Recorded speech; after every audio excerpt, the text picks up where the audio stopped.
We, the device-loving people, want more than just unlimited data. We want unlimited entertainment, so we can stream unlimited action, punch unlimited robots, watch unlimited romance, if you're into that. But we also want more, like unlimited HBO. Can I stop dying now, Mark? No can do, mi amigo. It's unlimited. Besides, you're really good at it, James. Don't settle for any unlimited data plan. Only the AT&T Unlimited Plus plan comes with Punch HBO unlimited included at no robots. extra charge.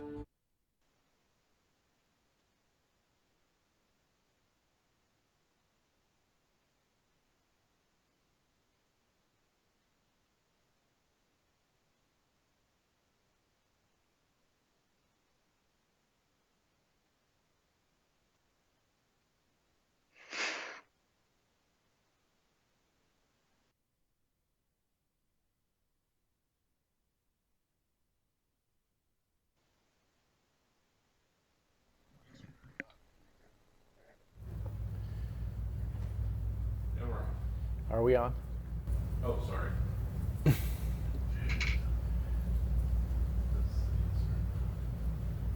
All right. Hello, everybody. Welcome to our Monday. It is Monday. It is Monday. Gosh. Monday live stream.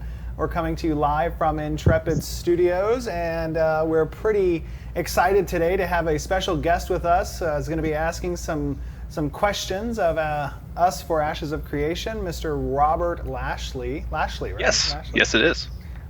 Welcome to the stream, my friend. We're happy to have you. Excited to hear some of your questions. Thanks. I'm glad to be here. Yeah, so we're having a pretty awesome time still on Kickstarter. We're almost at 13,000 backers. Real close, getting real close. Just a few hundred off. Pretty We've crazy. passed the $2.25 million mark with 10 days remaining. I think that puts us, It does put us technically at number one. at number one Kickstarter. Yeah. Kickstarter, yes. Number one Kickstarter project, so congratulations. For MMOs. For MMOs. MMORPGs, Yeah. excuse me, MMORPGs, absolutely. MMORPGs that start with A. Yeah. Just kidding. No, huge Which is congratulations. really cool. Oh my Yes, that God. is awesome. We're really excited about it. We can't thank everybody out there enough for the amount of support that you've given our project. We're dedicated and excited to bring this amazing game to you guys. And we got 10 days to go, so let's hit that new race and economic stretch goal. Mm-hmm. Yeah, pretty excited. So, Robert, you have been hopefully following the project and have a pretty good idea of what we're doing. We're excited to hear some questions that you have for us. All right, I have, and congratulations. This morning when I checked, you guys were about $220 short of Camelot Unchained, but I kind of figured you guys would end up eclipsing that by the time we talked. So that does put you at number Yes. one. And I don't know if you That's amazing. I don't know if you realize it or not, but even if you wanted to lump Star Citizen in with that, while they did get to 34,000 backers, they only had Right. 2.1 million when they were on Kickstarter. Yes. So Do you hear how incredible you guys are? That like is how amazing. totally incredible you are. yeah, so that's That is pretty awesome. that's good.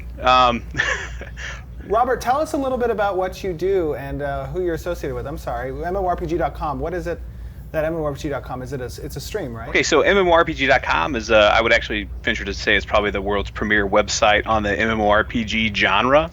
It's been around for at least the last 12 or 13 years. I believe it started off as a fan site for people to go and bitch about Star Wars Galaxies. Wait, there's a key word there. What I was remember word? that. I remember that. I was there for Complain about their favorite MMO at the time. Eventually, and then I'd say about, oh man, it's well over 10 years, 12 years, 13 years ago now when EverQuest 2 and World of Warcraft basically launched at the same time. At the same time. Yeah, like the EverQuest 2 people hung out at MMORPG.com. That was their safe place.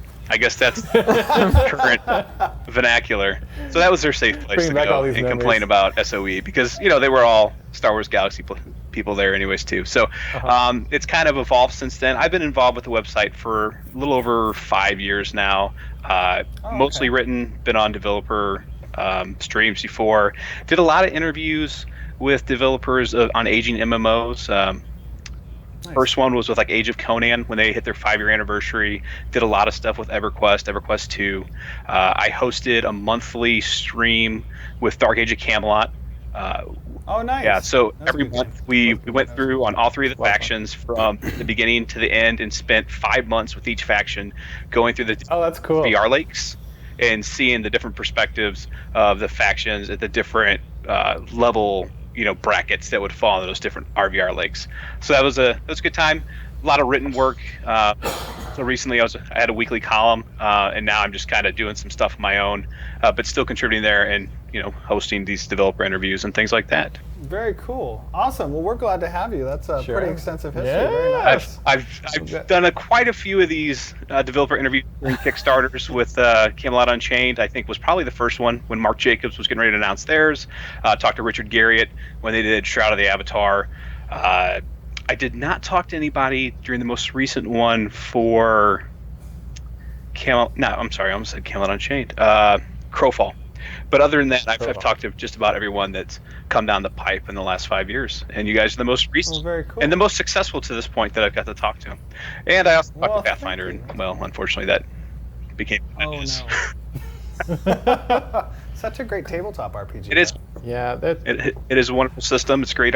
It's a great IP, and hopefully they can find somebody to do it justice one day. Unfortunately, Ryan. See, now I love Pathfinder tabletop RPG, Yep.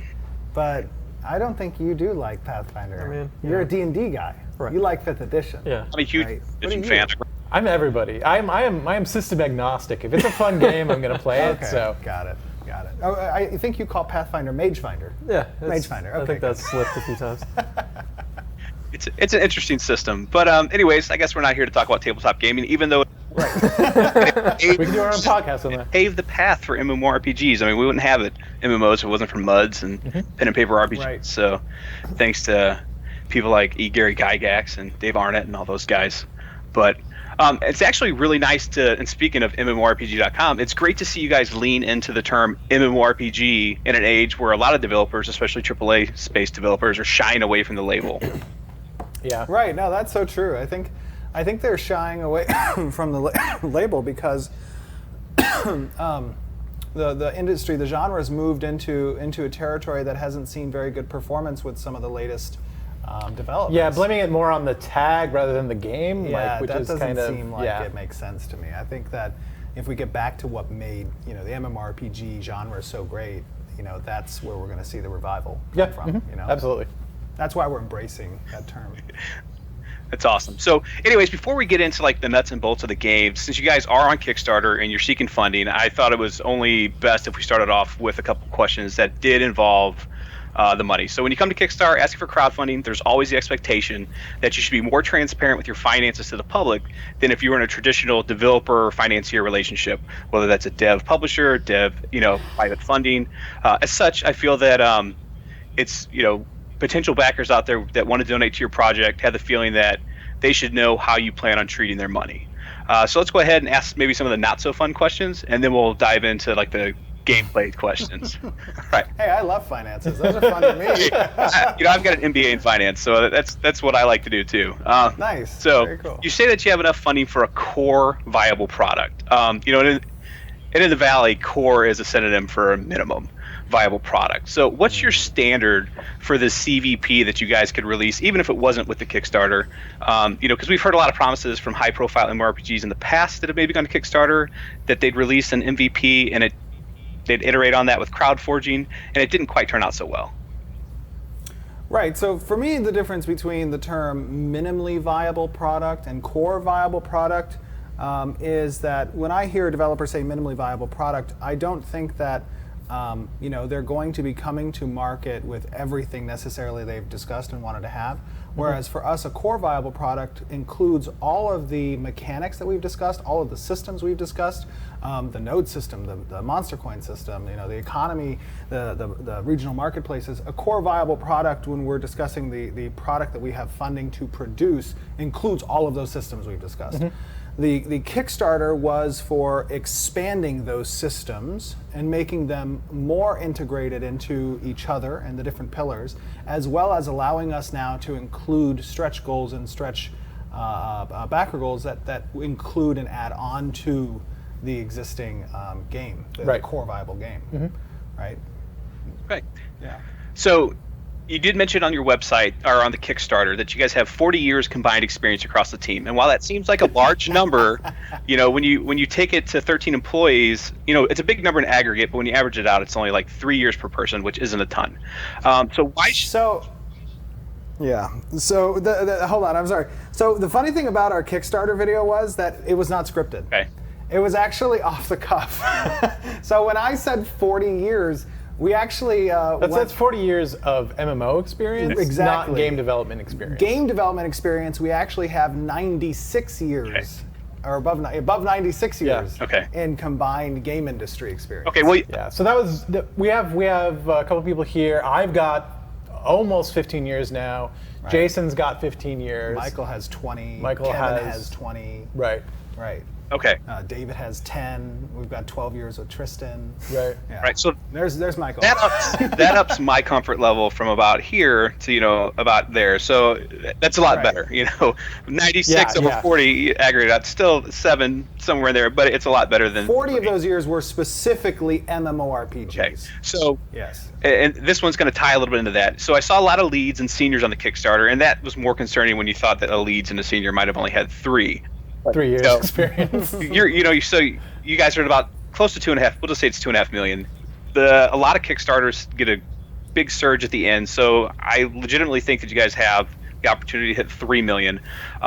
So who's in charge of keeping you guys on the budget, and what type of experience do they have? I mean, I didn't see really any producer role or a senior producer. We saw more like design and art, but not really the production side of the game. Well, interestingly enough, actually, they're probably going to see a press release in the very near future in regards to that specific position as a producer. Up until now, I mean, a lot of the work here in the studios was pipeline production for art assets, engineering work on the back-end code of UE4, the technical artist stuff, animations, getting the world built from a level design standpoint so we have this large open world, character effects and all that kind of stuff. The position of keeping everybody on budget and keeping a timeline for stuff has kind of been mine and Jeffrey's. Yeah, it's been a combination of both of us. Yeah. I've been on the business side of game studios before, and it's something that I've always been really plugged into. I can give Steven a very good estimate on how long things take to build, what pipelines are the most expensive, what we need to focus our work on at this moment versus a year down the line, that kind of thing. So, and I think that you see the quality of that performance here between the two of us in regards to coming to Kickstarter after 15 months, what we've been able to show in relation to what other Kickstarters have shown. And I mean, I'm biased, I guess, but I believe we've shown a lot more than what other projects have come to Kickstarter with. Yeah, and I would definitely agree with that, and that's why I think that you guys are at the dollar value that you're at, whereas known developers have come to Kickstarter before and not been able to fund their project because they came with ideas and pictures, where you guys have come with some alpha footage, and everybody's got ideas. Ideas are a dime a dozen, and not to be trite or reductive, but if someone comes to you and is like, oh, I got an idea, well, that's great. Can you put a pen to paper and actually put something in production and get something made? Yes. And that's what you guys have been able to kind of demonstrate. That said, to try to compare it to another Kickstarter, because why wouldn't we? But this is the last one I'll ask about dollars and cents before we start asking about games. All right, so Camelot Unchained, Mark Jacobs came to Kickstarter. He was asking for $2 million and said, hey, if you give me $2 million, I'm going to throw $3 million of my own money in with it. So you guys are asking individuals to contribute upwards of $10,000 a piece towards this project. So that's a significant chunk of change, no matter who you are. How much of your own money have you put towards this project?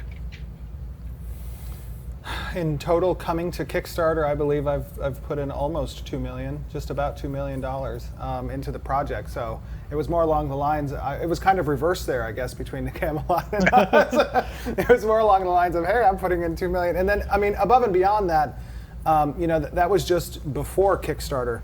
Whether or not Kickstarter saw the success that we've seen so far, because we've resonated with a lot of people out in the MMORPG community and presenting Ashes of Creation as a viable divert from the course that the MMORPG genre has been going.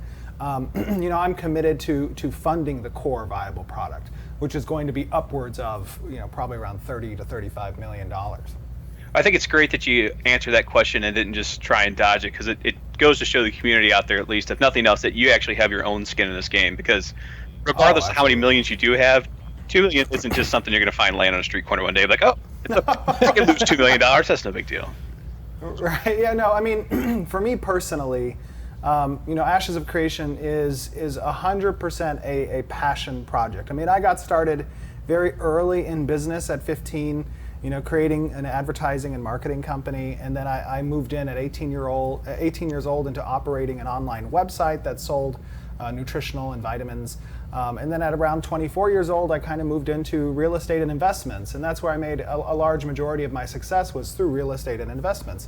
And over the past few years, prior to starting Ashes of Creation and Intrepid Studios, I had really just kind of retired and kind of sat back and played video games, which is what I'd always done throughout my entire life. And when I was playing video games, I was playing MMORPGs. And I just got so frustrated with what was available that, I was... Is that the ice cream truck again? It is. Oh my God. He's got you timed to interrupt the stream. He knows what's up. Sorry. Sorry. So, I really just got so frustrated with what was available that I decided, I'm going to get together this amazing team, and I'm gonna build the perfect MMO and move away from this pay-to-win, cash grab, just non-inclusive stuff that's been coming out. Low risk stuff. Right, exactly. It's where I think one of the cool things is that we can take a lot of risks here, and that's all been enabled by Steven. And you can do that when you don't have a board to walk into. Right, exactly. If you don't have a board to come in and they say, what's the bottom line? Why aren't we selling, why the aren't top you like weapon this in the game cash over shop? here? Yeah, exactly. Yeah. That allows us to perform in areas that other AAA studios cannot do, or just other studios can't really do, and I think it's important for us to lead the charge in that direction and say, look at the reception we're getting, look at how popular these ideals are, and if you do this, you're going to see success, and hopefully people will see that with this Kickstarter and moving into production. Man, I really want ice cream. Sorry, just drove by the front door. Anyways, I think that's an important aspect of our project, is that we can lead the charge in the direction. I mean, think about this. I don't want to dwell necessarily on the cents and dollars here, but think about this aspect. When you look at other projects that have gone to crowdsourcing, that have gone to Kickstarter, one of their primary hooks in their packages that they offer backers are in some way, shape, or form pay-to-win related. They give an advantage to the players, and that's how they intend to hook people to buy at the $100 package access. In addition to the alpha access and whatever, you're getting pay-to-win items. Our Kickstarter has absolutely no pay-to-win item. There is no item that is gained through a package that gives you, a player, the advantage over another. And one of my, I wouldn't say concerns, but one of my, I guess, is this going to work or not, specifically in regards to how we were presenting the project, was that we don't have any pay to win. And will it be incentive enough to include those cosmetics and show our ideals and presentation? And will the game be exciting enough for people to invest? Yes, and it turns out that it was much more than those games that came to market with the pay to win stuff. So, I think that really sends a message. It's a proof of the model. Yes, it sends a message that this is what players want.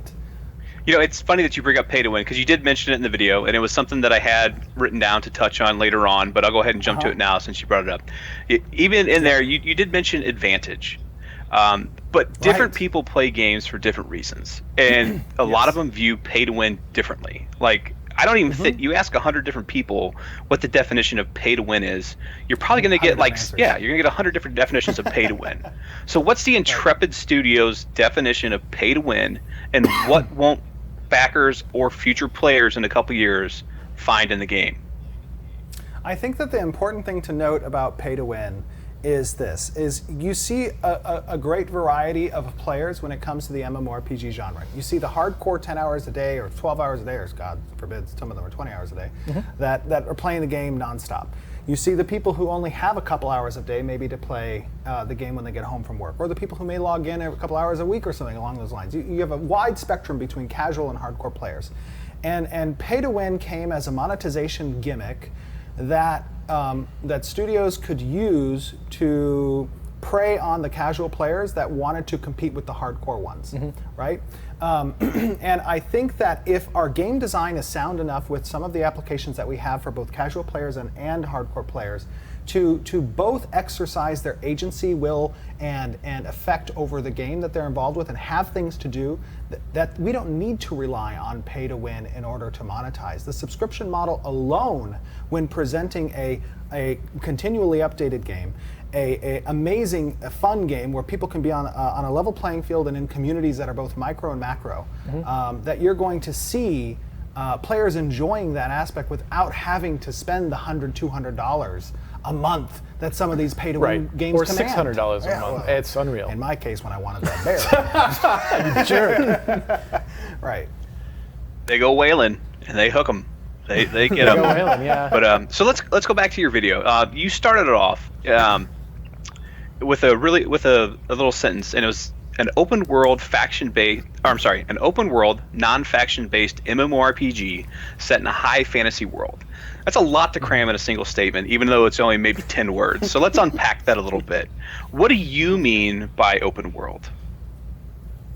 No loading time between zones, just Yeah, walking seamless from one open another, world. seamless, yeah. Okay. You know, not There's having, nothing gating you, basically. Right. Exactly. Yeah. Okay, so all the zones are interconnected. You can run from one to the other. Yes. So it's not necessarily going to be one giant contiguous landmass. There's going to be lakes, rivers, oceans, different continents possibly. There'll be terrain. Yeah. Oh yeah. There'll be terrain markers that kind of separate the regions, obviously, but you won't have to have a load screen when moving through those regions. Right. Sounds great. So will this open world be shared by all? Are we looking at like a mega server like ESO? Are we looking at different instance zones, shards? What's the tech like to support this open world? We're looking at different servers that have their own unique populations and their replicated worlds. Yeah, so we're not going to have a mega server. You know, we're looking at our population caps right now. Not quite sure exactly where they're going to fall, but that's how we're going to be separating the population. We're probably going to do instancing only in certain dungeons. Where we want to have a greater narrative appeal and stuff like that. Right. Do some things. Yeah. And then in battlegrounds and things like that, or sorry, arenas and things Arenas, like that. You probably won't see instancing too much anywhere else. No. What you see is going to be what you get. Okay, so when you say that it's non-faction based, I envision a world where there isn't a a Horde versus our Alliance or Daggerfall Covenant versus all the whatever the rest of them are, because they're terrible.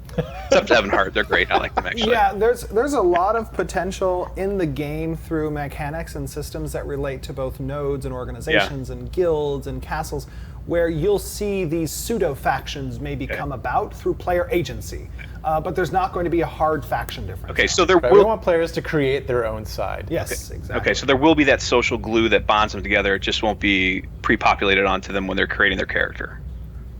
Right, and that might be because of the economy, it might be because of where they call home, it might be because of what organization they're with, it might be because of... And they're able to choose their own organizations. Even if they chose one, they can move to a different one. Like if they're a citizen of one node, they can move to a different node. If they're in a guild, they can move to a different guild. If they're in an organization, whatever. And we see these battle lines constantly shifting, so that on day one, the alliances and fights will be different than it will be 2 months down the line. Correct.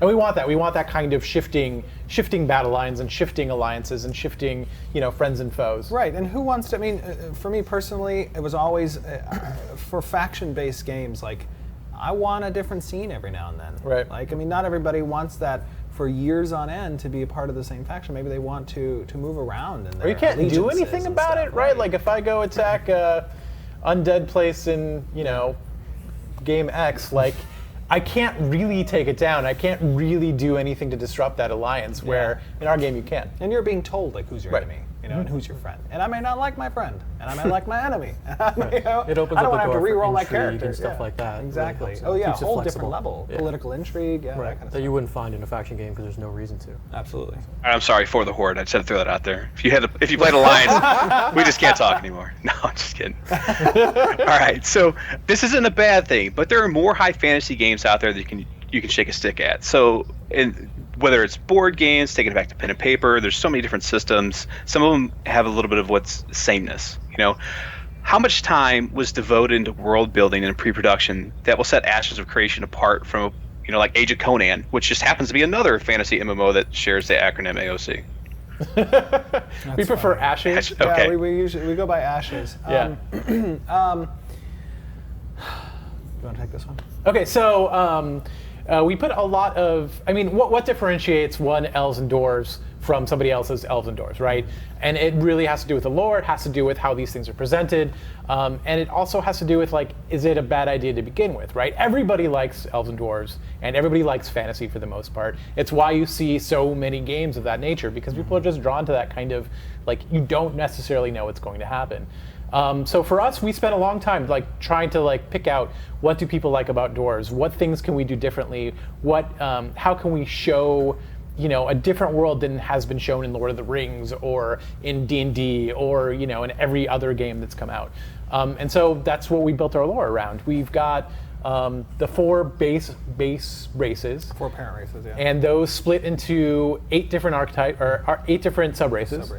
And each of them has their own story, their own lore, and their own look. So you can play a dwarf that's kind of traditional, or you can kind of go outside and play a dwarf that's totally non-traditional. with a ukulele. So we're doing some really, I think, interesting things with the sub-races to kind of make things more interesting and more fantastic. You're not going to see the same traditional things that you've seen in other games, even though they're all using similar terms. Right. I think the important part of why high fantasy, since it's been done so often? Well, it's been done so often because it strikes at a certain part of everyone's heart that's in the MMORPG community, because it brings back memories of that first love you had in the MMORPG genre. And it's an exciting story to tell a tale of a world that exists with these gods and elves and dwarves, whatever, and orcs. We have a lot of extensive story and lore behind the game, because it's a very important part for us here that players know their role in the world. They know what options they have that lie in front of them, and how those options have meaning when they make a choice, and how it reflects on the history of this game and what it's all about. All right, so what makes your dwarf different than Gimli? Well, Gimli's good over short distances. We're not going to talk about that. All right, so let's dive into the node system then. I just got that. I was waiting. I thought you did it on purpose. They're going to be very strong. All right, so let's dive into the node system, because that's probably, I want to say, from my perspective, one of the most unique systems that you're selling right now for the game.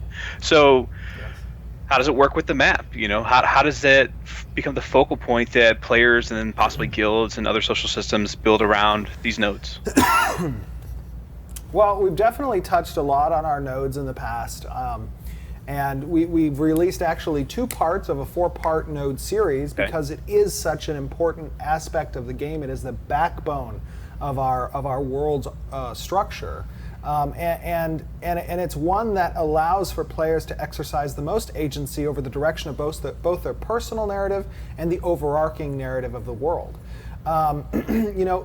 Just to give a very brief overview, because we have touched on this before so many times, the nodes are important based on location, and they lock out other nodes as they advance in the world. So it creates a scarcity. It also creates a citizenship system where players will pledge their citizenship to certain nodes, and it won't be a whimsical citizenship that they'll be able to change on the fly. It's something that's going to involve a fairly tangible cooldown period if they want to switch citizenships. They'll also have to have a home in order to have citizenship. Nodes are going to unlock content that specifically relates to the location and development stage of the node. It's going to be a different feeling for the players. They're going to experience a more linear timeline within the game's story, that you're going to have events and history that is experienced by the player base. If they were present a time ago when this node was fought over and destroyed, or when it was built and they owned a home at the beginning stages of it, and now it's this vast metropolis. It kind of redefines what the players will experience in an MMORPG, to come into a wilderness that is devoid of really any structure outside of what the community creates themselves. And then what can be created can be changed. If they want to experience a storyline that's been seen on another server, but you're fighting a dragon because you're near a mountain, and another server's fighting a kraken because they're near the coast, and you want to fight that kraken because of its drop table if you want to meta it, or because you just want that under your belt to be the server first to take out that kraken, and you have yet to develop the node there. It's incumbent upon you to manifest that in the game. All right. Well, I did do a little research about the nodes before I came in and asked you the question. I thought that you might be like, yeah, we talked a lot about it, and I totally understand. but, it's not me. I could talk all day long about it. It's everyone who's on Twitch. I get it. So because I know they've heard it. But I do have an original take on that. So you did mention that nodes are going to be better at certain things from the start, creating a competitive advantage for people to want to move and not be on one side of the world or go to the other or switch allegiances. So whereas, you're looking at it as a competitive advantage, MMO players are like, I want everything. I don't like to share, or if he's got it, I'm jealous, I want it too. So while you're like, that's a competitive advantage, the other person that doesn't have that competitive advantage is like, this is an inherent imbalance in the system. How do you address that crowd that's going to be full of piss and vinegar and be like, well, I can't have it, it's unfair and it's unbalanced? I mean, players can't have everything. Right, I think that's like, that's the pervasive nature of today's kind of teaching aspect, is like, you get an award even if you came in last place. You know what I mean? It's the same. It's like the same thing here. Risk versus opportunity should be a paramount central focus of any system, because it helps you to realize and treasure that reward when you receive it. Right? Yeah, and in this game, in order to get anything, you have to give something up. Right. And that's going to be the case throughout the whole thing. I'm a really strong believer that if you set out a system for players, and that system is self-contained and that system is complete, then players will play the game with those rules in mind, right? It's not that we are EverQuest 2, 10 years down the line and everybody wants everything. We're starting out from these base foundations. And I think that once players arrive and see how everything works, figure out what the rules are, I think that they're going to enjoy it. I don't have an answer directly for the competitive advantage part, because that's a core game conceit. Right. I think also, like, as things develop, kind of there's a all ships rise mentality with it, where as things continue to get more complex on the server, everybody's going to have more opportunities. So I don't think that just because one node has a lot, it's going to mean that other players have fewer opportunities. Right. I think they're going to have more opportunities. I think overall I'd push back on the idea that competitive advantage means that someone else is locked out from something, because really it's about someone else or a group of other people choosing to be more efficient at something through the path that they've chosen, right? And it's not necessarily that someone else on the other side of the world that has a different node that's focused on something else can't do that thing. Right. It's just that maybe they're less efficient, and that's how, when we imagine it, that's how the market kind or of they're flows. doing something totally different. Right. Right. Right, yeah. Right, and sometimes people with competitive advantage in a certain sector, they give up being advantageous Absolutely. in another one. Right. And that opens a hole for those people to take advantage of that and move into that space. Another thing is that it's important to note that, as Jeffrey was saying, as a node develops, it's not locking people out from participating in the content there. Right. I mean, that's opening content for everyone on the server. Yes, there are mutually exclusive benefits for citizens of that node, but in general, people who are not citizens are still gathering some type of content, interaction, services, ability to explore new parts of the game because of that node being advanced. Right. Yeah. Okay, I actually took that when I first read it or listened to it to mean that certain nodes would be able to be developed differently than other nodes, and they would have initially a competitive advantage depending on where they were in the world. So I guess that might have been a misunderstanding on my part, and thanks for clearing that up. However, you did hear Steven say not everybody can have everything, and it's okay, deal with it. That's I'm 100% a big promoter of that. I think when something is kept from you and it is behind a wall of effort and drive and a time sink, that thing that's behind that wall becomes more precious. No, you're absolutely right. It's a choice, right? You know, people should be rewarded based upon the effort they put in, and it's the same way in life, and it is that way in games. And if people don't want that in their game, there's plenty of other games they can play that aren't like that. So that's another great point. Is there's a lot of games out there. We're being very open and honest with what our game's going to feel like, and if you're the type of player who wants to have everything without effort, that's probably not going to be a match. Yeah. I mean, there's different levels of effort. There's different types of rewards. Absolutely. And I don't think any single player, no matter how much effort they're going to put out, is going to have everything. Right. I don't think that's just going to be possible. Even, guilds, And that's part of discovery, part of having a place in the world, part of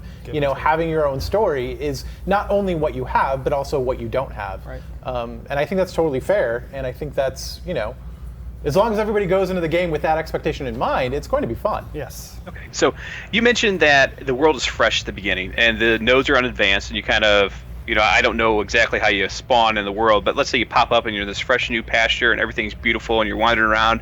What's my motivation to set up shop and try and build a house and expand my node as opposed to just being a wanderer and looking around and enjoying the sights? That's totally possible. Yeah, you could be a wanderer. We've played out some of these and kind of game them out. There's a bunch of different types of players, right? And I totally am that guy who once I log on to Ashes of Creation, Wanderlust. if I hadn't been a designer on it, that's what I would do. Is I would be trying to find what other people haven't found, and that's probably what I would be doing a lot of my first initial gameplay. For other people, they're going to want to hang out with other people who are. That was a big part of the discussion that we had a few months ago. Yeah. Remember, we were talking about like the explorative side of, if I don't want to participate in this early settlement development as a new player, can I go out into the world and just explore as a new player? And the answer is yes. Absolutely. Like that's totally should be an achievable thing for people if that's what they want to do. And I think that's a beautiful thing. I think the discovery aspect is the part that I enjoy most out of MMOs. But I understand there's other people too. And for me personally, I'm more of a civilization builder. Right. Like I would love to get into the game and immediately be a part of some community that's building up a node and partake in what all that node has to offer, whereas you will go off into the wilderness and get eaten by a lion or something. Like, yeah. So, And we've really tried to focus on just general player motivations. I mean, we've tried to create a path for all of those different motivations, like the explorer, like kind of the investor, civilization, beginning, get in early type guy. So we've tried to, run the gauntlet with that idea. There's a lot of different progression paths as well in the game. Yeah. okay, so And also, I guess, sorry to interrupt, okay. but for the initial experience, there's going to be kind of a ramp up time. You're not going to start in the middle of nowhere. You're going to start by one of our portals. And there's going to be kind of a gentle introduction to all of different kind of mechanics that exist in the game in sort of a short form, Right. So that you get Give a you a feel for taste what's of happening everything. on Yeah, and exactly. what things you enjoy and what things you don't enjoy. Yeah. So it's not going to be like you're in the middle of a field, but there'll be a little bit of direction at the beginning. all right, so you mentioned there's different play styles and people like different things. One's a wanderlust, some are happy home builders. What if I'm a happy home builder, I'm improving my node, and I want to build a civilization. I don't want to risk my civilization that I'm spending all this time in being destroyed. Do you have different rule sets for the different servers? Is everything going to be PvP based? How does that work? Well, everything's not PvP based, Okay. but there are no different rules for different servers. There's no PvE server, PvP server. Okay. Everything Yeah, it just in the wouldn't work game, without a PvE. Yeah, everything in the game works around some central pillars that we kind of discussed in the Kickstarter video. And one of those pillars, outside of the node pillar, is the meaningful conflict pillar. And that houses the PvP systems that relate to how you can catalyze change in the world. So everything would just become stagnant if you could just build up, everything, and then at some point it would just be, That's a the stagnant world. When you involve scarcity and you involve conflict, that's when players who have different interests can exercise those interests in the world, and sometimes that may involve what you have built or done. And that's okay. It's okay to do that because, again, that's the risk versus reward relationship. When say, for instance, you've dedicated time towards building a node, and other players have dedicated that equivalent time towards sieging the node, there's going to be a pitched battle between those players, and it's going to be because they both care about what's happening. Exactly. Right. They spend that time doing this because they care passionately about having access to that content, whether it be the siege or the defense, or owning the home. But it is important to note, however, that when you create a homestead, so to speak, A freehold. excuse me, I'm sorry. Did I say homestead? Why did I say homestead? Oh my Playing too gosh. much ESO. Yeah, right, exactly. When you create a freehold, there's going to be an initial cost assessment for creating that freehold, and then if that freehold gets destroyed, replacing it somewhere else will not involve that initial heavy cost. Because we understand that change is a component in the game, and you're going to be seeing these sieges occur, and we understand that that may involve losing out on your freehold, you'll be able to place that elsewhere in a new node as a new citizen somewhere. Okay, so going from the macro down to the micro, I know that my node's going to be at risk, but caravans are also part of the economy too. Let's say that we're out protecting a trade route. Do I have to worry about Joe Schmuckatelli coming up and ganking me in the back and trying to steal what's on my caravan? Or is that one of those other risk versus reward type deals? So he's not going to steal necessarily what's on your caravan. And instead, it's going to be, as your caravan moves, and again, we've touched on this before, but I'll go quickly as an overview. As your caravan moves throughout the world, it's going to have a static proximity zone around it that's going to prompt a user with an interface that says attack, defend, or ignore, basically. And players can choose to participate in that caravan grounds as either an attacker or a defender. The caravan itself will have a varying degree of hit points and defense stats and speed and things that players will be able to adjust and customize, as well as hired guards. And they're going to have to destroy that caravan with you defending it first. Hopefully with your friends. Hopefully with your friends and or with other defenders. And if they manage to destroy this strong caravan, then there'll be a wreckage there that will have a portion of the goods inside that attackers can partake from. But yeah. Okay. Yeah, it's moving goods around like that en masse, because when we're talking about a caravan, we're talking about a pretty sizable amount of goods. That act should have some weight, and that's part of that. I don't think Joe Schmo singular is going to necessarily be able to gank that. No, yeah. You would have to have Joe Schmo and his buddies. Okay. And the intention is that this is a group kind of size in skirmish or encounter. Right. So other than that, are you at risk just basically anytime you're out in the world from other players? Definitely. Okay. Yeah, so I mean, we have a flagging mechanic, Okay. and the flagging mechanic allows for non-combatants, combatants, and corrupt players. Okay. Typically, you're not going to see players likely ganking very often in the sense that they murder you, because the corruption mechanic is a fairly meaty deterrent to that. But you will potentially see players participating in PvP, and I think the flagging mechanic is going to be a healthy system to deterring murder, but incentivizing PvP, and it's obviously a system that we're going to be testing in alphas and betas too. Okay, well, for those that are D&D fans, they'll know the term murder hobo, and sometimes you just have those out there where people want to watch the world burn and kill everything they can. So if you, I don't think Murder Hobo is going to have that much success with it. The corruption mechanic is strong enough that if that's all you're doing, you're not going to have a fun time. Right, so the more corruption you gain, the less effective you become in PvP, and there's going to be a certain period at which point you have gained enough corruption that you're going to be gearless, and you're also going to have like a massive reduction in your PvP efficacy. For you to want to murder Hobo, you're going to you're going to need to get something out of it, right?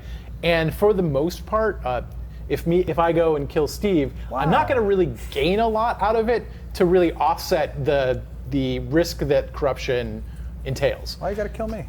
Just as an example, Unbelievable. not saying there's anything. Don't bother coming into work tomorrow. I think we want to call HR on that one. The intention is that the risk has to be worth the reward, right? So if I'm going to go kill somebody randomly, that's probably not going to be enough for me. There's got to be something at stake there for that to be meaningful for me. And so I think that's how we're disincentivizing the murder hobo for the most Absolutely. part. Okay. Yeah. Well, Not to say that's not going to happen, but all right. I think with the time constraints, we got time for one more, and I want to shift oh my god, down. Yes. I can't believe it's that late. Yeah, it happens. Go from again macro, keep it on a micro level. We talked about the nodes and the building of the civilizations. Let's get down to like crafting on an individual level. What is there available? Like I'm looking right now at a ranger who's got a bow and a cloak and all that stuff. Is that all gonna be able to be made by me? Well, it depends on how much you invest in your artisan class. Yeah, it'll either be made by you or another crafter. You will not or- have the ability to make everything. Okay. Yeah. You will have to focus within certain professions of certain paths in the artisan tree, and you'll need to rely on gatherers, processors, and item creators. Whichever one you've decided to go down, you're going to have to rely on the other two in order to bring about a full-fledged item, so to speak. Okay. So you're not gonna be it's not gonna be one size fits all where I go out, gather it all, I come back, I smelt it all, I craft it all, and then I get to wear it. Right. No, there's going to be a dependency on other players and the direction that they've gone in the role of their artisan class. It's kind of like taking the classic Trinity system of adventuring classes and moving it over into an artisan tree that kind of has a dependency on different roles within that crafting system. You said Trinity, so I gotta. We're gonna make two questions. Is Trinity there in the PvE portion of the game? So, not in a traditional sense Okay. of what a Trinity is for the adventuring class. There are obviously going to be roles, and there's going to be dials on your class of customization that can make that role split higher, and you have customization over where your character lands in that tree. But will you need? a tank, healer, and DPS. Right, exactly, and to a sense, Yeah. I mean, yes, you Yeah. will, but We're pretty much designing towards that. Right. But but not in the traditional sense, right? Yeah. With our secondary class system and being able to incorporate flavors of the different archetypes, you're going to be able to take a non-traditional DPS and maybe move it into a tank sector, or maybe move it into kind of a self-heal sector, or something along those lines. Yeah. But we want people to build parties like they build their character, where Yes. there are interesting combinations to be had. Mm-hmm. We don't necessarily know what all those combinations will be. You have a constraint on the but, size yet? Have you figured out what the party size will be? We're looking at 8, but that may change. So it's something that is still fairly firm, but not totally solid. I mean, a lot of this, we plan to heavily utilize our testing phases of alphas and betas to bring a lot of these design discussions into a working environment and see exactly how they feel. Yeah, the players who get into our alphas and betas will probably see some weird stuff, so we're kind of excited. All right. Well, thanks for having me on to pepper you guys with a bunch of questions for the last 45, 50 minutes. Thanks for being here, man. Absolutely. Thank you very questions. much for coming and joining us, Robert. We really appreciate it. You had awesome questions. You're welcome, and the best of luck to you guys and the rest of your campaign, and I hope you guys get all the money you need. Thank you. Thank you, sir. Appreciate it. We do too. Take care, Robert. Bye. Take care. All right. So we have some questions from the community, from our forums, I believe. Do we or no? We do. Oh, we do. Okay, cool. Getting there. Let's see what our first question is. Oh, we're upgrading our forums for all of you on Twitch, just so you're aware. I know that it has been a source of interesting discussion. And you will see us in our new forums relatively soon. I'm looking over at Jennifer, who's She's our nodding her head. amazing community moderator. Excuse me, community manager. Community manager. And she is shaking her head big time. Big yes. Okay, we good? Okay, we're good. So, first question is from Hartana, or Heart Anna, not sure, but sorry. How short can each race be? So basically, is there a scaler or a lever to make you, this tall? Or There are floors and ceilings to each race. Our shortest race right now is 3.5 feet. Really? I think 3 feet. I can't confirm right now. Probably around 3. Well, I mean, 3.5 average, and then Yeah. you can have some Up and room. down, yeah. Right. So yes, there is going to be room to adjust height, but it is going to be within a bounds. A bounds. Yes. You can't be Groot. You can't Baby be Groot, Groot. unfortunately. Baby Groot. Big Groot, maybe. Big Groot, maybe. No, Big Groot is pretty big. Next one is hammer. Will there be telegraphs on the ground for combat? The answer to that is probably in very certain We're referring specific to templates? Right. Oh, templates. In really specific circumstances, there will be. When there's no other way for us to communicate something that's happening that you should know about, that's what we'll default to. And it's not going to be everywhere, but there will be occurrences of it, as you said. Yeah. And the reason for that is because we want players to have a blend of both experience, right, and gaining knowledge through experience, as well as having some skill reactions towards seeing those pop up. It's all about communication on the side of the mobs to the Right. players, and making sure that those are clear. And there'll definitely be, I mean, we've discussed animation telegraphs, in case they don't just mean templates. Right, that's a good point. Do you want to read them from up there, or you want me to? Sure, yeah, that's right. Senuriek. Will players be able to do all professions themselves if they want? No. No. We answered this, I think.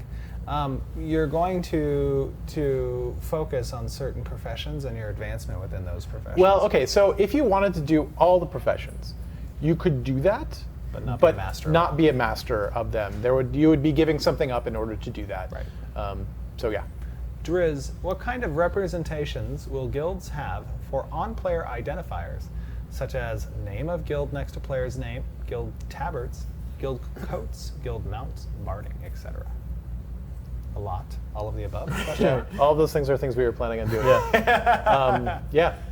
Yes, we will answer to that, yes. Navara KP. Will players be able to earn monster tokens in-game, or will they be cash shop only?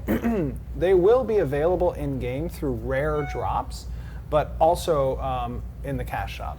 Yeah. So- Primarily it'll be through the cash shop, Right. and then there'll be opportunities in-game. Right. And the important aspect of that in regards to the cash shop is that, again, the monster coin system relates to cosmetic rewards for succeeding in certain objectives. And that's why we're comfortable with that. 7, Kiln. How will Guild Wars work? It's a good question, Kiln. It's a very good question. So that's something obviously that we're going to be testing in alphas and betas, because we have a few iterations of how we would like to see Guild Wars work, and we'd like to see which works best. But it will likely involve a declaration period on behalf of the guild that is declaring war, as well as objective-based components to the war system itself, and a surrender mechanic on behalf of the guild that has been declared upon. Those are probably going to be some pretty solid aspects of the Guild War system that we can say are included in any of the iterations. Skullhead 51. Will quest givers have some kind of marking on them to let players know that they have a quest to give out? Or will players have to figure it out on their own? Will we see giant question marks littered throughout the world? Will there be exclamation marks Everywhere. telling you where to turn it in? With a huge arrow on the ground leading in the direction that you must walk. I will just have the game, play it for myself, and then I will win. No. Yeah.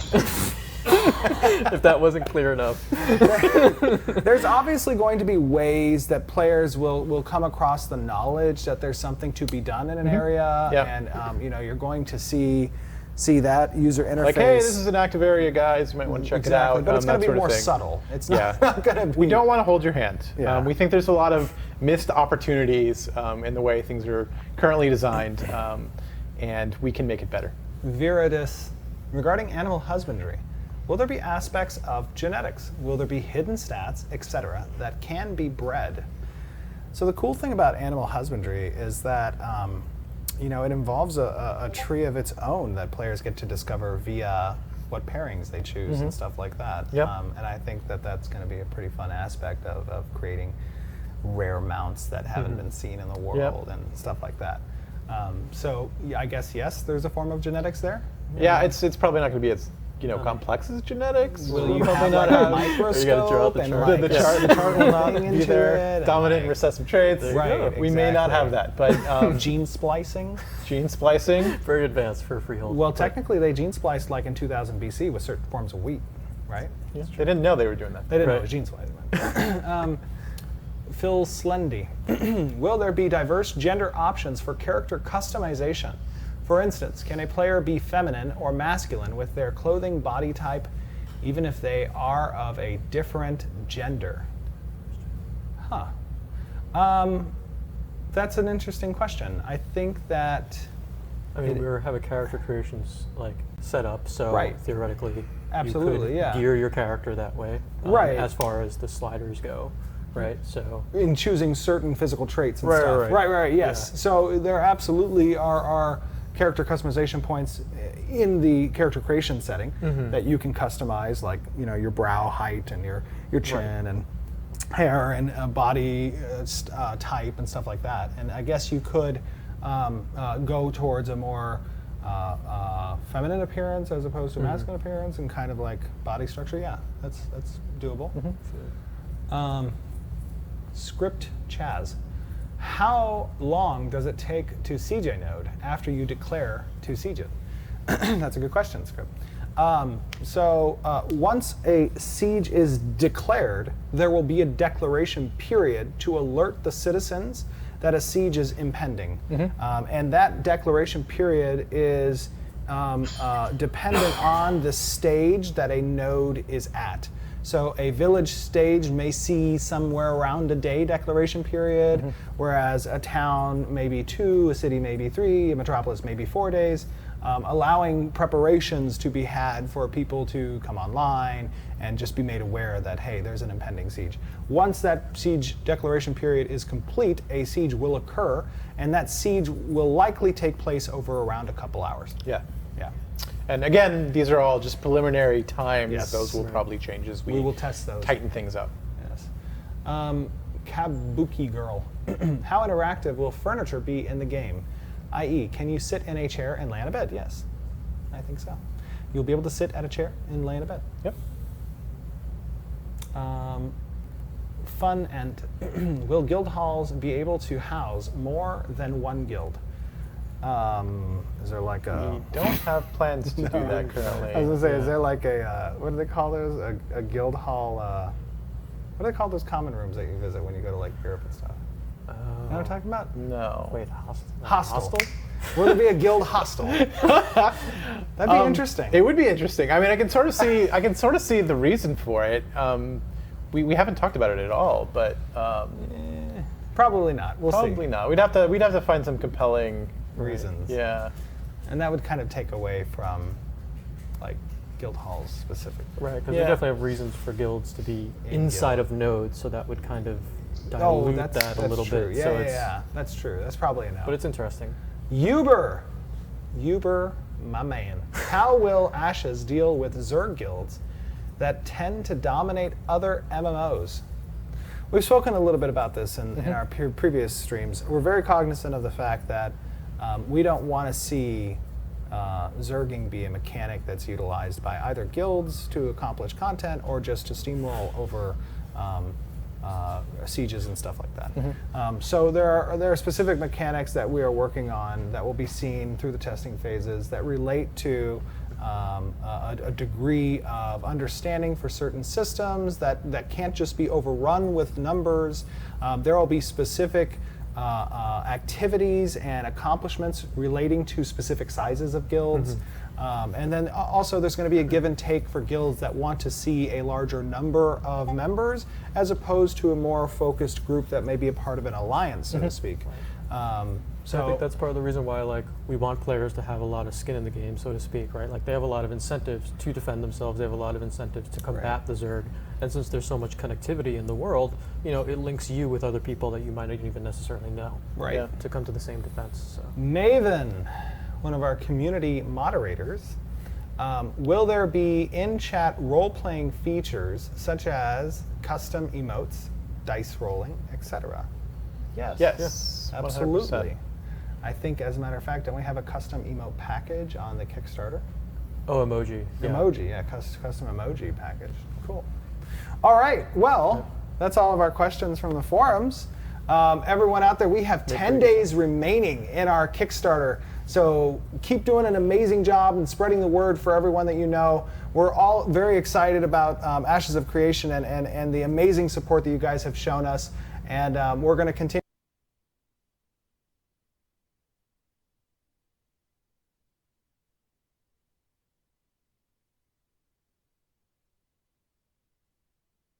these streams up until the end of the Kickstarter, at which point we'll be doing them twice a month, keeping you guys updated with activities and accomplishments that we've done from a development standpoint. Taking questions from you guys. Absolutely. And holy crap, #1 starter. Come on. That's amazing. Congratulations, everybody. Again, thank you all, and we will see you on Wednesday.